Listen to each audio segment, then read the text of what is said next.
Welcome to Tank Rats. In this video we're going to talk about weathering track. What I have here is the Magic Track off of Panzer IV. This is the 3 return roller.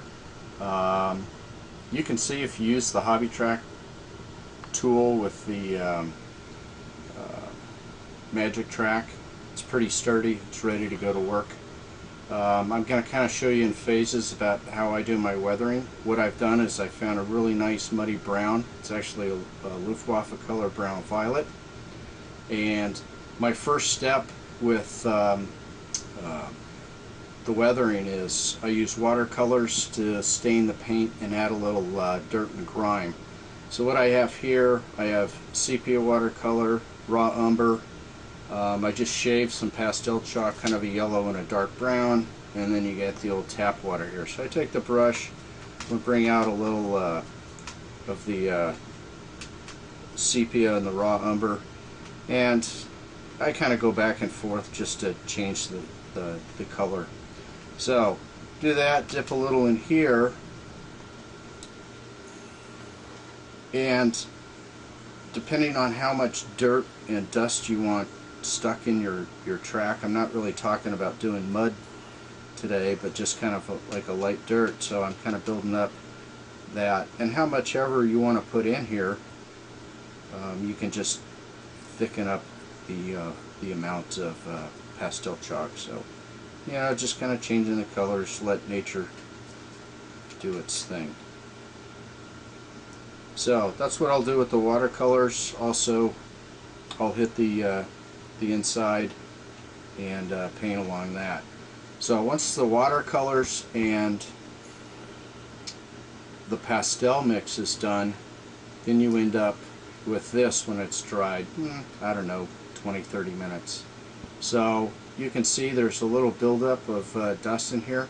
It looks a little stark, so what I start doing now is I'll come in and I'll use oils. It tames down the pastels a little bit, and I also throw in just a smidgen of burnt sienna, a little rust color.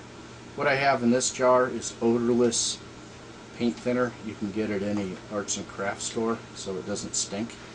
And what colors have I put on my palette? I have black, I have burnt sienna, and yellow ochre. So what I'll do is I'll just pull a little of this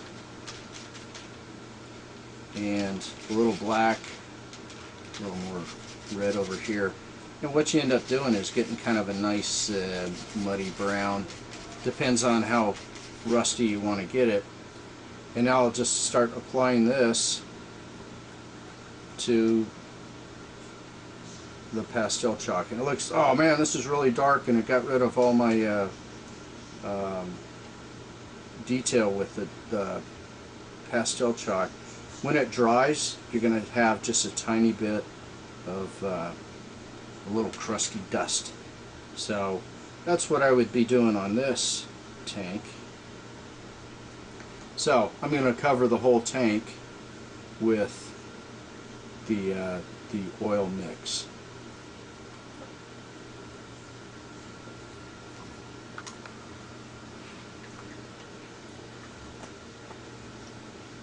When that's done, you can see on this track, this is after the oils have been put on, still got a nice little touch of the dust in here, but it's just tamed down a little bit, maybe a tinge of the rusty brown with the oils.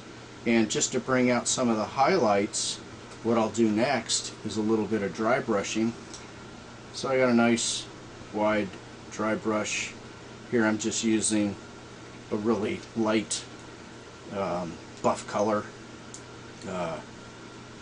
whosever paint you want, light dirt, whatever you like. So what I'm going to do is a little bit of dry brushing, so make sure all that's off, and then as I come into this track, I'm just going to start dry brushing like that. Even if it hits the main track plate that hits the ground, that's fine, because the final step will actually be covered up. So let's see if I can get in here.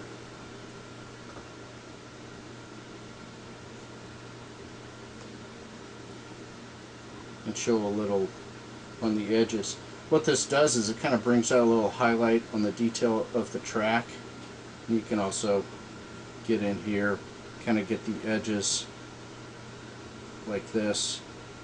It's just bringing out a little light and a little bit of the detail on the track. So that's that stage, and when that's all done, what you have here is a little bit of the dry brushing's kind of brought out a little bit of the detail, and a little bit on the inside and the outer edges of the track. Last step, I don't care where the track's going, if it's going through soft sand, hard sand, rocks, dirt, metal on ground is going to polish out the ends. So what I use to bring out the edges is I use a silver colored pencil available at arts and crafts stores. I don't like dry brushing with silver because you get flakes. This is a lot more easily controlled. So what am I doing? I'm just rubbing this across the top where this part of the track is actually going to be touching the ground. Like that. If you want to get some of the guide horns just nice and smooth, bring in a little silver, so you can do that to your heart's content. And then on this end, this has been completed, so you can see a little bit of the silver where it's been hitting the road wheels and the drive sprocket, and then kind of the final product here with the silver and the dry brushing, a little bit of nice dust in here.